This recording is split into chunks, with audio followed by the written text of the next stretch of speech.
Welcome to Holy Fuck. Holy Fuck. Holy Fuck. Two gals on the prowl for enlightenment, sex, and all things holy. Holy Fuck. Each week, beauty alchemist and transformational coach and speaker, Katherine McClelland, and spiritual healer and life coach, Krista Kim, discuss navigating spiritual consciousness in a real human body. Stumbling through dating, relationships, and everyday life, all while maintaining a fucking sense of humor. Welcome, everyone. This is Katherine. Hi, guys. It's Krista. And we are here on a gorgeous day in sunny Southern California. We can't seem to get away from those. Nor would we want to. Nor would we want to. That's right. That's what we pay the big bucks for out here. And we just want you to know we are sending that same light to you no matter where you are in the world, that we have the sunshine in our hearts. And we are sending it to you right now. Ooh, I like that. I like it too. So what's up? You're teasing me with a story that you won't tell me. I know. Ever since we've been setting up our equipment, which we would just like to bless again today, in the knowledge that all of this is in perfection. So I had what we would like to refer to as a very synchronous time over the last, well, it probably started 2 days ago, but it got louder and louder until today. And I was talking to Krista about it because I didn't want to tell her what it was so that she could also be surprised and find out with you guys what happened. And the point of telling you about synchronicities is for you guys to start noticing them in your lives. So as you live your life, make sure there's enough space to notice when you're being supported, when something's showing up and saying, yeah, go that way, or something's showing up and saying, no, don't go that way. And you'll probably be able to know which is which. All right. So 2 days ago, there is a spiritual teacher in our town who lives in our town who's well known around the world. Her name is Byron Katie. Mm-hmm. And 2 days ago, I had this thought, oh, she's doing an event in our town on Thursday morning. And in the past, when I've gone, she's worked with one person from our town.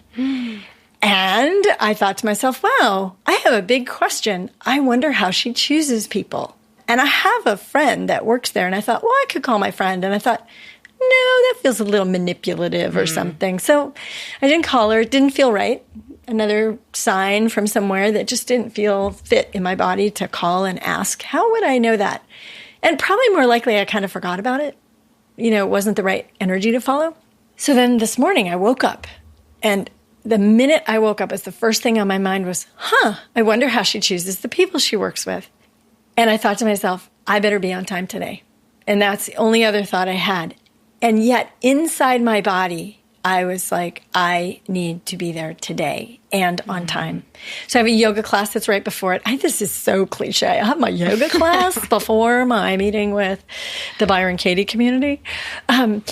So anyway, I had yoga before, but I left yoga on time. I was very clear about it. I got across town very easily. Our huge little town in 7 3/4 minutes. And I was one of the last people in the door. And for whatever reason, I came in and I decided to stand in the back of the room. I didn't want to sit. My body didn't want to sit. I wasn't sure why.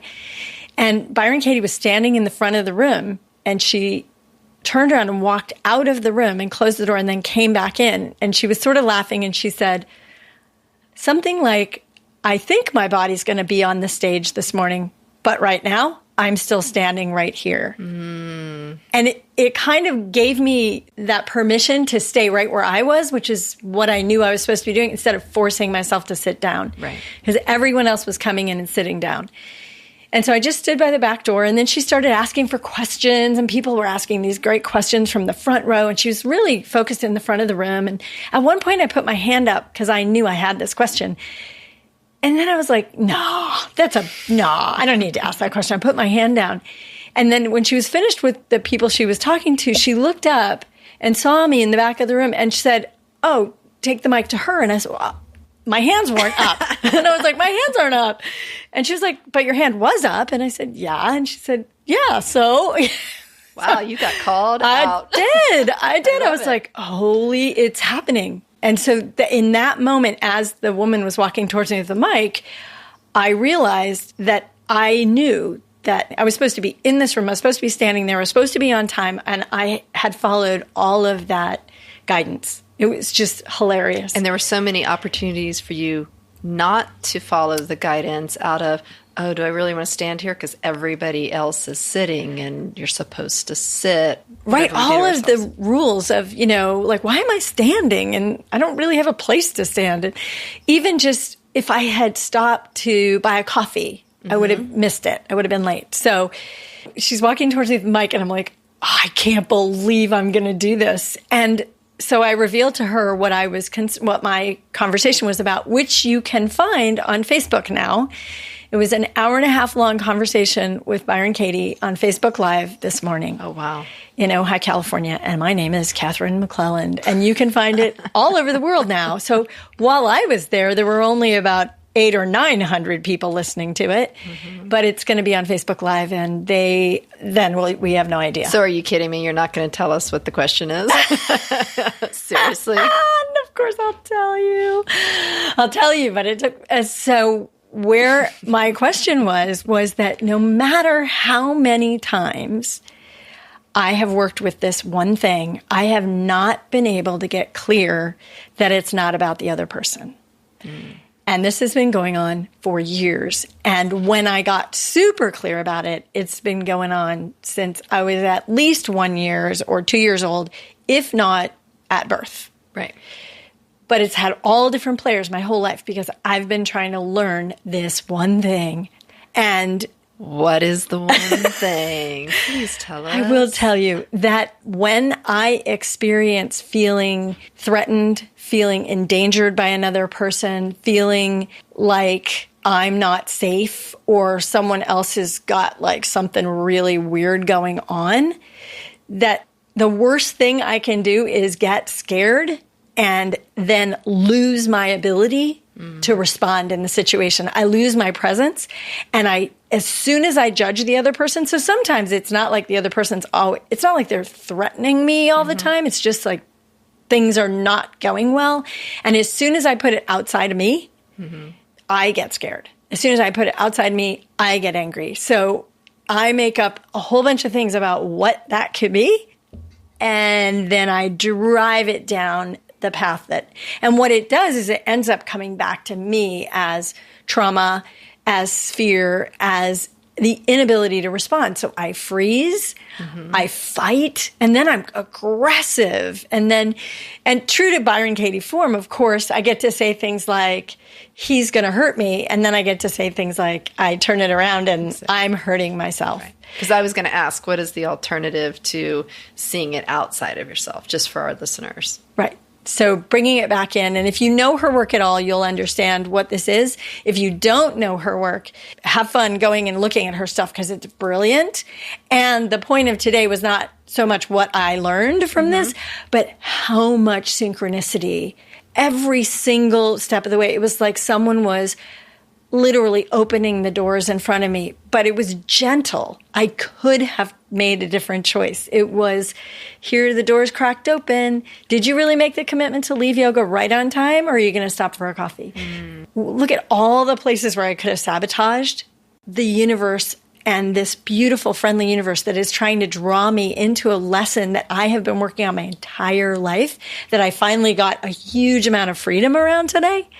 And I got to sit with a master for an 1.5 hours. Wow. Like one-on-one.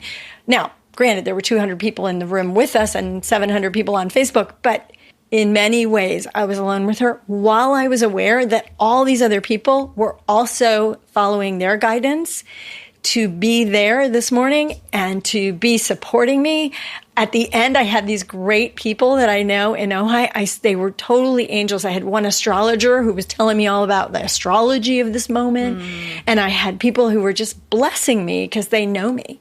And also all the people who were sitting in the audience. Absolutely. It was synchronistic for them to be there too, to hear your story and the other stories that were told, knowing that there's little nuggets in every person's story that their soul was looking for.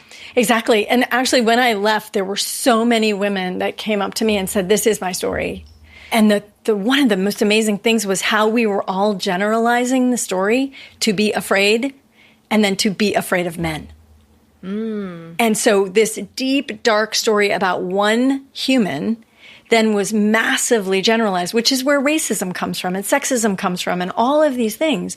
Because when we're scared of someone, all that shit starts moving around. There's my favorite word again. But it all starts moving around to the point where we freeze behind it. Right. What? And I'm walking out, and I have all these little things that pop up on my phone that remind me of things or whatever. And I was walking out, and this thing pops up on my phone, and it says free and clear. And I was like, yes. So for just the most beautiful. I mean, I love that. And so in order to assist our listeners to be free and clear of whatever their little thing that comes up in their life, the reason I was asking about the external and the internal, because it's also, we're talking projection here, whatever whatever you're scared of on the outside, it's like some way you're scared on the inside. Or Absolutely. ways in which people you perceive as hurting you in certain ways on the outside. It's going back and looking at yourself and going, how am I either hurting someone in that same way, or how am I hurting myself in that same way? Exactly. And that's the tricky part. And one of the things that we were talking about this morning was how she was saying, you can't see yourself directly. It's a blind spot. It's like the mirror is actually behind you. But the minute you look at someone else, it's like you're looking in your own mirror. Yeah. So anything that's going out that way, and a lot of you, I'm sure, have heard of the projection idea. You may have rejected it. You may want to rethink that because it's really going to enrich your life to go. It's such a hard concept. It is. took years for me to wrap my head around it. And I think part of it's because we're seeing someone who has a behavior that we just think is bizarre or upsetting or crazy, to come back and say, oh, I have to own that I do that too in some way. It's really uncomfortable to do. But the best thing is that when you really, really, really truly understand projection and you start working with it consistently, it no longer feels scary to own it. It's almost exciting. It is. Because Totally. when the other person is doing everything to you, victim, you're the victim, that's fucking scary because you can't do anything about it. Exactly. Because you can't control their behavior or their thoughts or what they're saying. But the minute you go in and look at your own ways in which you're doing the behavior, that's control. You are then taking your control back. Well, and it's true. It's like, that's the other side, is not only are you in control, but you're in control because it's the only thing that's true, which is it's about you. And so when I was telling the story of he's dangerous to me, and I had to switch it around and say, I'm dangerous to him. And the thing that was so cool about that was it took me a minute. But when your mind goes looking for something, it finds it. Yeah. And I immediately got the image of exactly how I was dangerous to him. And then she offered me the I'm dangerous to myself. And I easily know that one.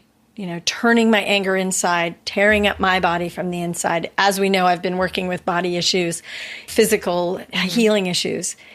Oh, and did I tell you? No, I don't think so. Speaking of body issues, I got a call back on a mammogram. You need to come back. We need to do a further study. Okay. And so I got to work with that. And I did, again, I found all of these amazing healing meditations. And I found this place inside me that said, not in my world. I'm right now, I am not going to have a breast cancer situation in my world. It was so clear inside me. And I was like, and I walked in, they did the thing, the doctor came in, she looked around, she saw this, she saw that. She's like, no, everything's fine. Of course. Of course. So I just want to say, like, things manifest and we have to deal with them. We can't look the other way. But again, like, so many opportunities for healing in our everyday life. Why all this is showing up right now? Because it's time to be free and clear. It's time to be free and clear. Really, and it's all the health issues are in alignment with this other issue. It's like all dovetailing together and interconnected in all these weird, bizarre ways. And so when we clear one section of the issue, it just melds into the other things we're experiencing and helps soften and loosen and eventually heal. So, you know what the fascinating thing about, you know how we referred to Louise Hay when we were talking about the first chakra, when I was talking about breast cancer, of course I went and looked to see what she would say. And what she said was women who have trouble saying no, who nurture and nurture and nurture and over nurture to the point where they are turning themselves, like they're not caring for themselves and they won't say no to people. And I have had so many experiences in the last 4 weeks, I think, of when I felt like I've needed to say no and that hasn't gone well. And it's been so challenging. And I realized, wow, this is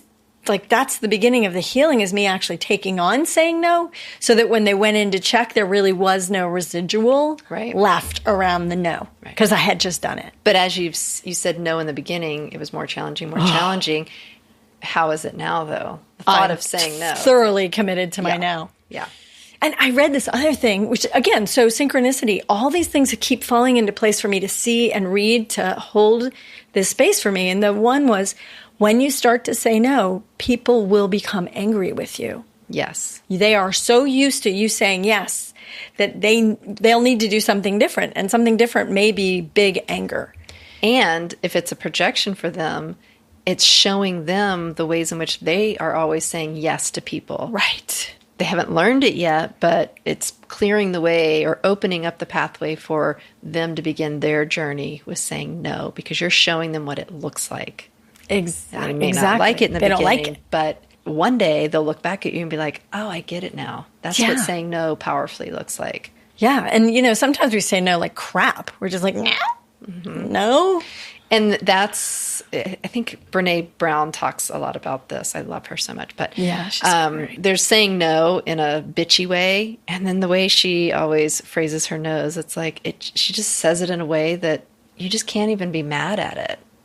Well, that's because she's sourced from truth, right? It's a real, true no from her. It's not an attack. Because I noticed when I was talking with Byron Katie that when I get scared, I get aggressive. And I'm like, no, you can't. And it's just an enticement to other people to be like, are you sure about that? Kind of reach out and poke you as in your opposed to, thank you so much for asking me to do that. I'm really sorry at this time I can't do that. But please keep asking me in the future. And hopefully I'll be able to help you out then. Right. Super respectful, because she respects herself. Her no is respectful to the other person. She's not putting them down. There's no fight in her no. It's not in her limbic system, as we've talked about. Yeah. So those are the synchronicities I can think of in the last incredible 12, 24, or 46 hours. Well, it's bringing up a story for me, and I don't know necessarily if it's synchronicity, but it was following the flow of something. So I lost my phone yesterday. Oh. And I was driving around, riding my bike around town, and got to my destination. And 2 hours later, I realized I don't have my phone. So I start calling it and not hearing it. I wanted to panic, but I was like, no, it's probably at the thrift shop or wherever. Well, I won't be able to, that's not open until tomorrow, so I'll just have to wait. And then it was like, no, use that Find My Phone app, right? So I start using it, and it opened it up, and it says my phone's offline. And I'm like, oh, maybe I didn't set it up right. I'm like, that's weird. I thought I had it on there. Close it. And then my friend said, just try opening it again. And I'm like, okay. Open it again. My phone's online all of a sudden. Like, that in itself felt like a miracle, like spirit coming in and being like, here's your phone. And my phone was driving down the 101 freeway about 45 minutes away from me. Oh, no. And I was like, what in the fuck is happening? What? Where's my phone? My baby. Panic, panic. And so, I do the alert on it, which I think lets whoever has it. You hear a noise. Yes. Yeah. Then I call it, and someone actually answered. And they were like, oh, yeah, your phone fell out of your bike, and there were cars, like, driving over it, so we got it. And, we thought you'd come back for it. We waited an hour, but now we're not there anymore. And I'm like, I know, you're in Thousand Oaks. I see exactly where you're at. I'm watching you. Can I come get it? Can you stop and please let me get my phone? And they're like, well, we're driving to Arizona. And I was like, what? Who the fuck takes someone's phone and just starts driving to Arizona with it, right? But me and my trusting, passive, quiet, peaceful way, I'm like, okay, so, I guess you'll mail it to me? And they're like, yes, we'll mail it to you. And I'm like giving him the address. And my friend is sitting there looking at me like, no, you have the person on the phone who has your phone. Do not let them off the phone. Right. Don't let them off, right? And so all of these things, and I'm like, these people don't want to wait. And they're like, we have work tomorrow. We got to go to, get home. So my friend had a friend about 15 minutes down the 101 from where the car was. And he's like, have them drop the phone at this address. So I called it. Wow. Yeah. So talk about synchronicity. Yeah. If I would have, and I almost waited like 20 more minutes, 30 more minutes to do the find my phone thing. Cause I was like, if I would have waited that much longer, they would have been on the 405. They would have been past this destination. All of our listeners are now getting geography of Southern California and all of our freeways.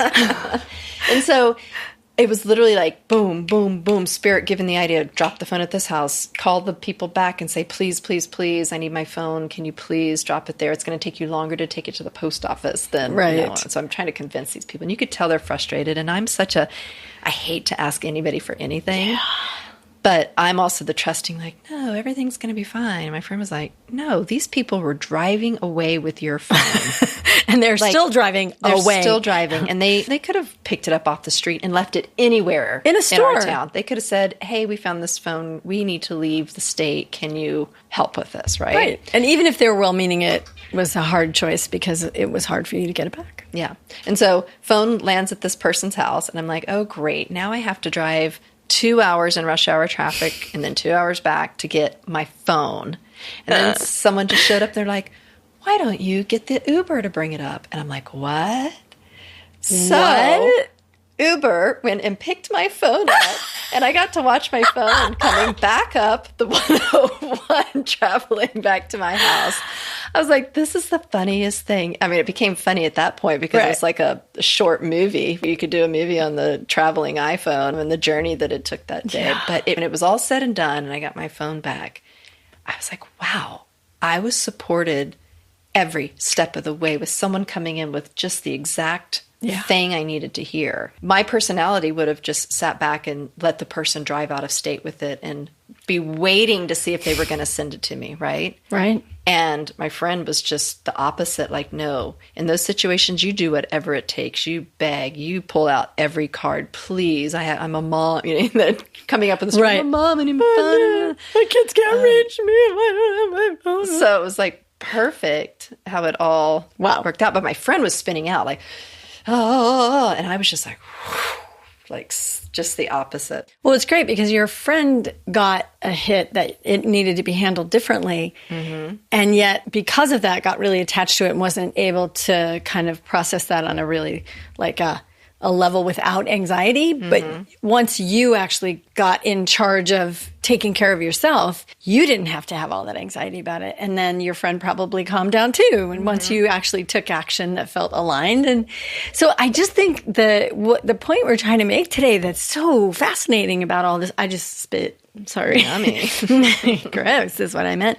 These things are all around us. We talked about a little bit last week with the car and the freeway and all the angels that came in. And I live my life, feels like every single day like this now. Because I've created enough space, and we've talked about this too, that we live our lives where we have space to hear and listen and think about the things that are happening around us. There's actually ways that we hear information. And some of us, we experience information in many different ways because we all use our senses differently. Mm-hmm. I get this weird knowing, like you got to be at Byron Katie this morning. And then I get this weird feeling like, don't move, stay right here. I don't know why, and I no longer question it. It used to force myself to go sit down if other people were sitting down. Right. Even this morning, I felt awkward standing. I just kept having faith like, okay, I'm just supposed to stand here. I'm just supposed to stand here. I don't really know why. And each step of the way, if you add space, which is space-time, you take a breath, there's more information comes in. You're like, oh, I'm standing here because that's what she needed me to do to see me. Otherwise, if I had sat down, I was actually thinking, I'm going to go sit on the floor in the corner. Yeah. Yeah. And I was like, no, my body wouldn't go sit. Your ego wanted you to go sit down in the corner on the floor because the ego is like, we don't want you to heal this. We want to keep you in your pain and suffering, keep you small. And I don't want to embarrass you in front of this room full of people. And then what was really funny was, of course, I forgot about that we were live streaming this on Facebook. I hadn't. Thank God. Exactly. She would have censored and then not got the filming. I might have. I didn't feel particularly scared. She's such a warm and loving presence that it it was super fun. But right at the end, when she sort of looked out to the vast universe and said, and to all those who are here that we don't see, and I was like, oh yeah, there's a whole bunch. I checked in. So just think how much bigger your healing was for the world. When you're healing, the people in the room are healing, and now all of the listeners of her live stream got the healing as well. So that's amazing. And Krista, you know how we have those stories about Ojai? Like, it's so small that things can't happen here, except that it's a freaking vortex here, you guys. So if you visit here, be very careful because your life will be handed to you. You will get to heal everything. Your life will never be the same. This is the place where people come to heal because your projections are in the grocery store and they're at school because you cannot get away from anyone. If you're driving along and you're a little annoyed, your neighbor sees it. It'll be your kid's second grade teacher in the car next to you. Or it'll be in the paper. It'll be in the paper section where like they call people out who've done something. Thumbs up, thumbs down. Yes. You'll be like, to the woman who flipped me off at the corner of Montgomery. Signal Street. Well, I want to say something a little bit about synchronicity and all these signs and symbols and ways of knowing we have access to other than just talking back and forth. So like when we were in school, we did a lot of studying around tracking. They had us track synchronistic That's right. I forgot about that. Experiences or events we were having during the month. And I remember in the beginning of tracking, which tracking was definitely not my favorite thing, but in hindsight, it has taught me so much. And so what tracking is anytime you're going about your day and you have a synchronistic happening, you write it down. And then when something else happens, whether you think about somebody and then all of a sudden they call you on the phone, you write it down. And what this did for me was at the end of the month, I would see how many synchronistic things were happening to me. And then the next month when I would do it, I noticed that my journal was even more full. Right. There were more experiences. And I think that the experiences were always there all along. I just wasn't aware of them or paying attention to them. So the tracking was a way of getting us to pay attention and hone our skills. And as the more attention we paid to it, the more they happened, and then the more information we received. So it was a way of strengthening our communication or guidance system from spirit. Some people, I think you touched on this a little earlier, some people get, like they hear it in their head, like, go sit here, stand here, or up, down. I don't necessarily hear it that way. I get a lot of information from dreams. And I also, I'll get if something's really true for me, I will get the full body chills. Oh, me too. Yeah. And even that thing has a name. I always forget what the name is. Yeah, it has I'll look it up while you're chatting. Because I think a lot of people get those body chills and they go, oh, I'm just cold. And I'm wondering. Or someone walked on my grave. Yeah. I've heard that one too, right? So for our listeners, it's like start paying attention to if you get those chill bumps, chicken skin, that type of feeling, try and be aware of like what was just said or what just happened or what you were just thinking of and tie those two ideas together and just make a mental note of it. Yeah, I think it's wonderful. So, okay. The medical term for goosebumps. Yes. Pilo erection. Yay, we get to say erection in our podcast. That felt fun. But and I'm gonna walk around now going like, I just got a pilo erection.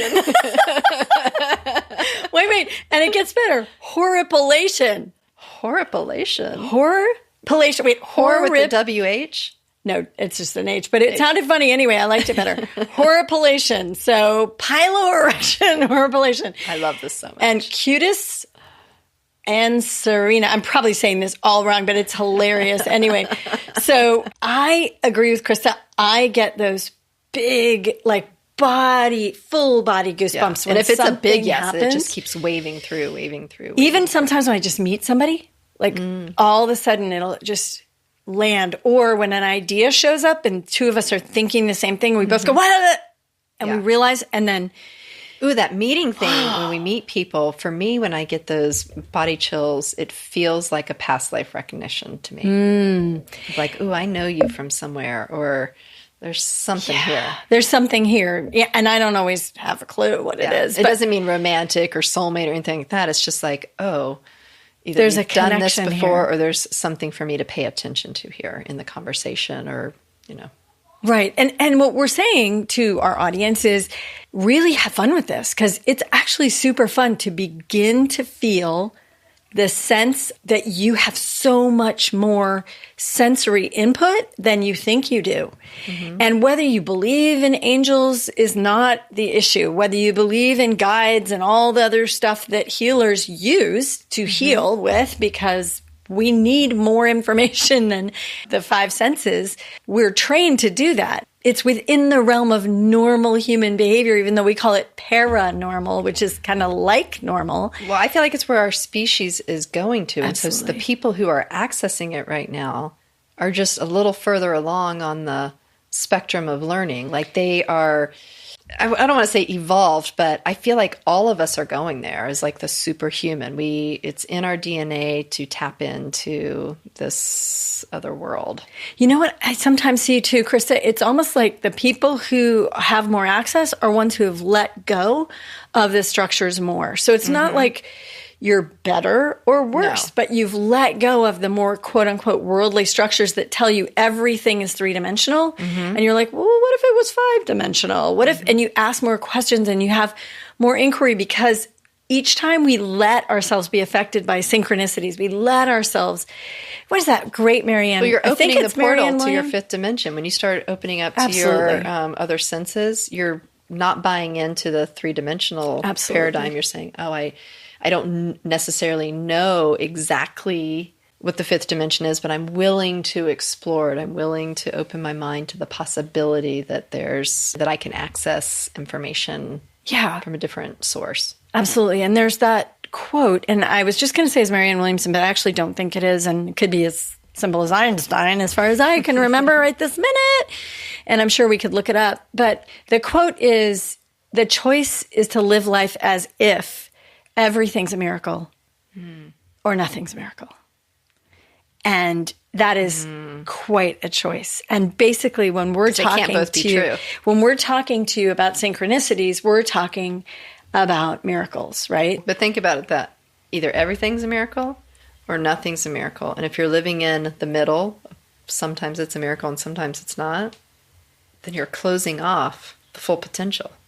And I think you're mostly just, maybe you're just afraid to wonder if it's possibly true. Like, what would life be like? That's what happens to me.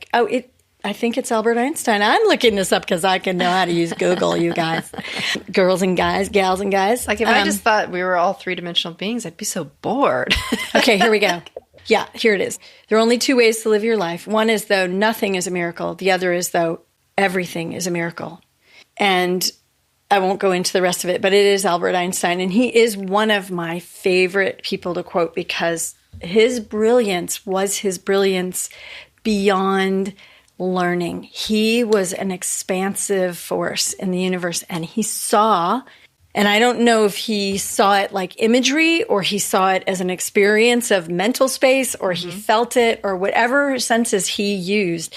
He saw things so clearly. One of my other major favorites of his is no problem can be solved on the level on which it was created. And to me, where we create problems is on the limbic system level, where we attack and assault and hurt and abuse each other because we're in fight, flight, freeze, or faint.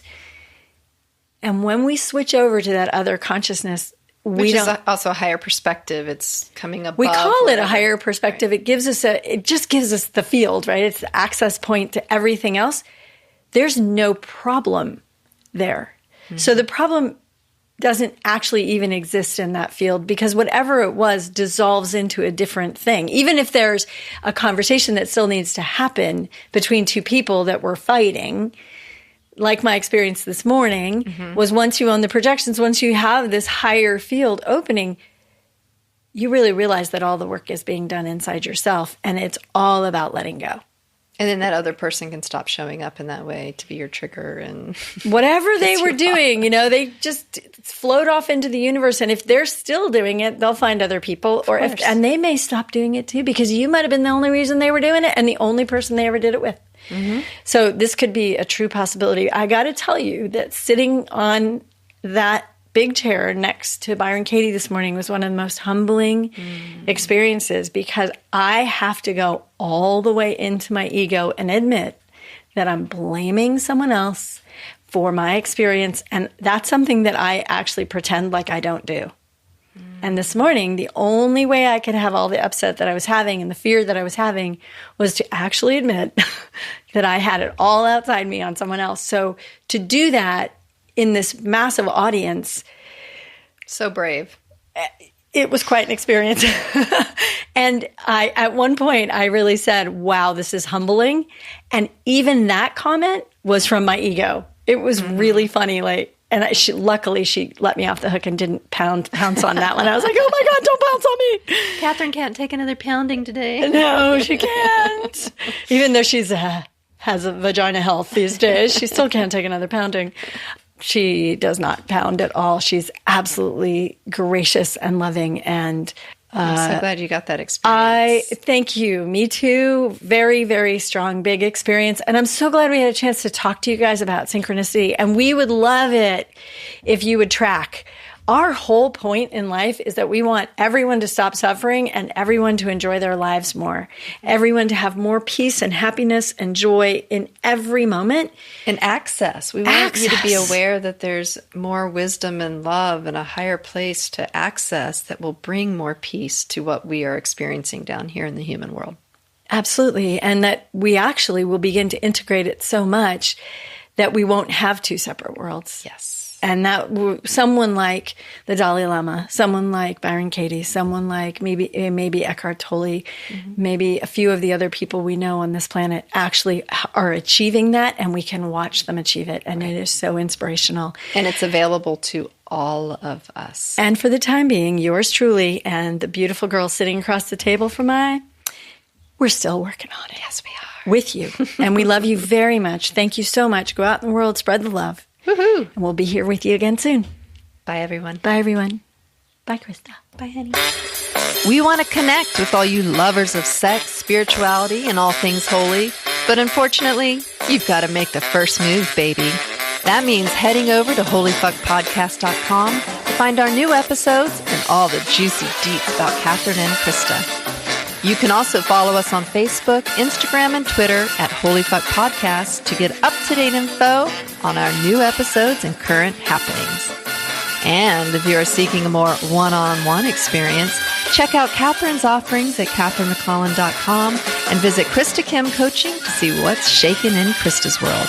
Your spiritual evolution will thank you.